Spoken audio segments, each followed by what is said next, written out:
تو ایک طرف نواز شریف کو بریت کے لیے گارنٹی دی جا رہی ہے بقول رانا ثناء اللہ، اور دوسری طرف ایک شخص کو اڈیالہ سے اٹک سے اڈیالہ منتقل کرنا ہے اور وہ نہیں ہو پا رہے۔ اچھا، آج عمران خان نے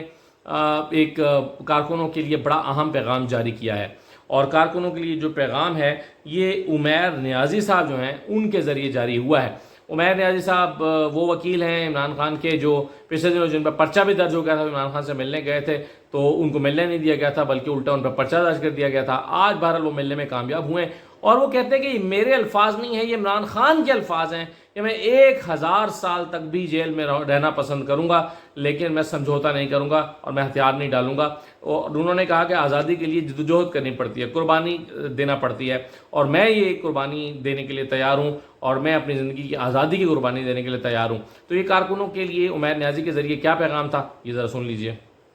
اس جیل سیل میں مجھے 1000 سال بھی رہنا پڑے تو میں رہنے کے لیے تیار ہوں۔ یہ میرے اپنے لفظ نہیں ہیں، یہ ان کے لفظ ہیں۔ کہتے کہ آزادی کے لیے قربانی دینی پڑتی ہے، میں نے وہ قربانی دی ہے اور میں یہ قربانی دینے کے لیے تیار ہوں اور تیار رہوں گا۔ تو اب ایز اے نیشن اب ہم نے ڈیسائیڈ کرنا ہے کہ جمہوریت کے لیے ہم یہ قربانی دینا چاہتے ہیں کہ نہیں دینا چاہتے۔ اگر غلام بن کے زندگی گزارنی ہے تو آپ کا اپنا مسئلہ ہے۔ دوسرا تو یہ عمران خان کا اپنے کارکنوں کے لیے پیغام تھا۔ ظاہر ہے انہوں نے یہ تو نہیں کہا کہ باہر نکلیں اور میری رہائی کے لیے احتجاج کریں، لیکن انہوں نے کہا کہ قربانی دینا پڑتی ہے، اور ظاہر ہے انہوں نے اس پیغام چھپا ہوا ان کا یہ تھا کہ ثابت قدم رہیں اور جن کارکنوں پر سختیاں آ رہی ہیں ان سختیوں کو برداشت کر لیں لیکن اپنے اصولوں پر سمجھوتا نہ کریں۔ تو بہرحال یہ عمران خان کا پیغام جو ہے وہ آج جیل سے پہلا پیغام کارکنوں کے لیے آج سامنے آیا ہے۔ آج عمر ایوب صاحب نے بھی ایک ٹویٹ کی ہے اور انہوں نے ٹویٹ میں بتایا کہ محسن لغاری صاحب جو ہیں جو پی ٹی آئی کے رہنما ہیں، سابق وزیر خزانہ ہیں، ان کے 28 سالہ بیٹے عمر لغاری کو آنکھوں پر پٹی باندھ کر اور مارتے ہوئے گھسیٹتے ہوئے ان کو گرفتار کیا گیا ہے، اور وہ کہتے ہیں کہ جی ان پر دباؤ ڈالا گیا ہے کہ اپنے باپ سے کہو کہ پارٹی چھوڑ دے۔ ایک ویڈیو پیغام ریکارڈ کرا ہے کہ میں پی ٹی آئی چھوڑنے کا اعلان کر رہا ہوں، اور اس کے نتیجے میں جو ہے وہ محسن لغاری صاحب جو ہے وہ اگر یہ اعلان کرتے ہیں تو تمہیں چھوڑ دیا جائے گا۔ اب آپ دیکھیں کہ ارسلان کے واقعے سے بھی کچھ نہیں سیکھا گیا، اور کئی نہ جانے کس واقعے کا انتظار ہے کہ یہاں پر ایک بیٹے کو محض اس لیے اٹھا کے لے گئے ہیں تاکہ باپ کی کمزوری کو بھانپا جا سکے۔ یعنی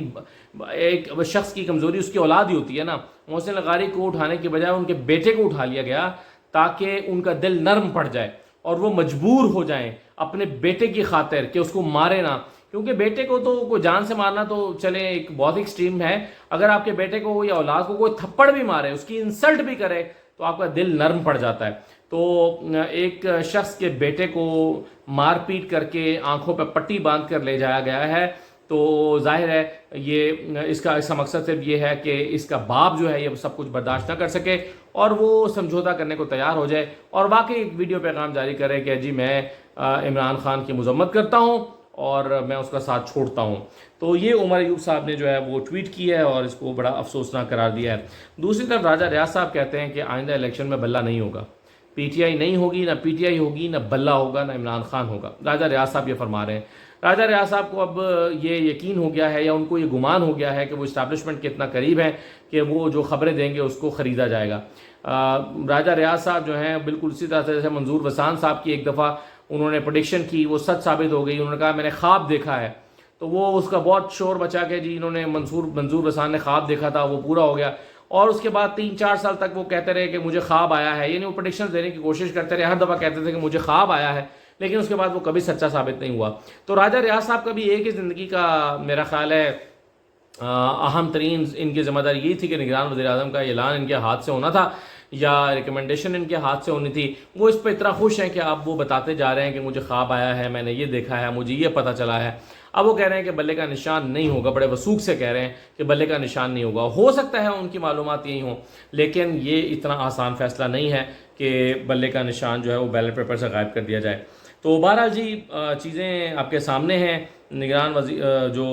کابینہ ہے اس پر ہم بات کر چکے ہیں کہ جو کابینہ آئی ہے اب اس کے لیے بھی چیزیں آسان نہیں ہیں، معاملات چیلنجنگ ہیں اور ملک کو آگے لے کر چلنا ہے، چلانا ہے۔ لیکن یہ جو باتیں ہو رہی ہیں کہ یہ انڈیفینٹ پیریڈ کے لیے یہ حکومت آ گئی ہے، کامران خان کہہ رہے ہیں کہ پتہ نہیں کب الیکشن ہوں گے اور یہ کتنے عرصے کے لیے آئی ہے، ہارون رشید صاحب نے ٹویٹ کی ہوئی ہے، وہ کہہ رہے ہیں کہ جی ایک ہی صورت میں الیکشن ہوں گے اگر عمران خان کی اسٹیبلشمنٹ سے صلح ہو جائے، اگر صلح نہیں ہوگی تو اس کا مطلب یہ ہوا کہ عمران خان جیتنے کا خطرہ موجود رہے گا، اور عمران خان کے جیتنے کا خطرہ کوئی مول نہیں لے سکتا، اس لیے بہتر یہ ہے کہ الیکشن ہی نہ کراؤ۔ اس کا مطلب یہ ہوا کہ مرتضی سولنگی غیر معینہ مدت تک کے لیے نگران وزیر اطلاعات بنے ہیں۔ اس کا مطلب یہ ہوا کہ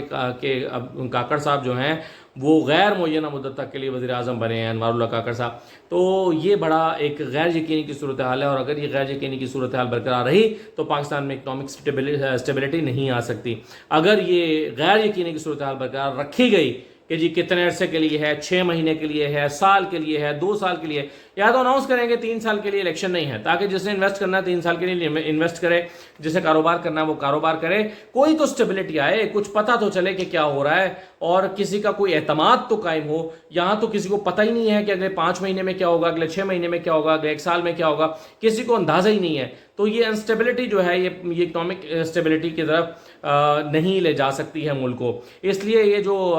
پھیلائی جاتی ہیں باتیں کہ جی غیر معینہ مدت تک کے لیے آ گیا، 4 سال کے لیے آ گیا، 2 سال کے لیے آ گیا، 3 سال کے لیے سیٹ اپ آ گیا، الیکشن تو 2024 کے آخر تک نہیں ہوں گے، اس طرح کی باتوں سے ملک مزید جو ہے وہ غیر یقینی صورتحال کا شکار ہوگا، جو پاکستان کے لیے بالکل اچھی نہیں ہے۔ اجازت دیجیے، اللہ حافظ۔